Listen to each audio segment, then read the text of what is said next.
শুরু হয়েছে চলতি বছরের এইচএসসি ও সমমান পরীক্ষার ফল পুনর্নিরীক্ষণ বা খাতা চ্যালেঞ্জ।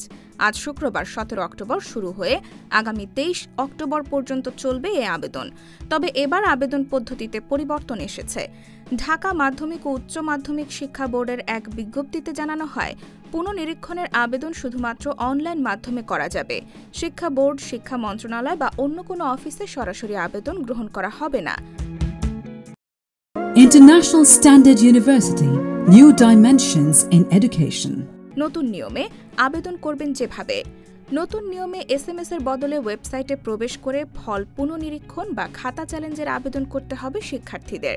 ওয়েবসাইটে প্রবেশ করে ড্রপ ডাউন থেকে বোর্ড নির্বাচন করে নির্ধারিত স্থানে রোল রেজিস্ট্রেশন নম্বর পূরণ করতে হবে।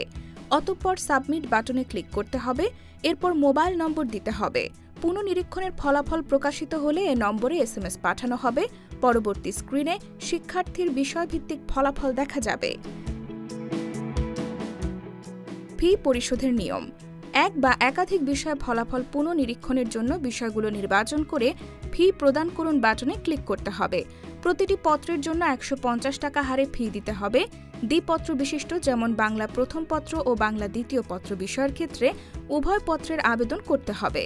এরপর স্ক্রিনে প্রদেয় ফির পরিমাণ দেখা যাবে। বিকাশ, নগদ, সোনালী সেবা, ডিবিবিএল, রকেট এবং টেলিটক মোবাইল সিমের মাধ্যমে ফি পরিশোধ করা যাবে। ফি পরিশোধের বিস্তারিত ধাপগুলো ওপরে উল্লেখিত পোর্টালের হেল্প বাটনে ক্লিক করে দেখে নেওয়া যাবে।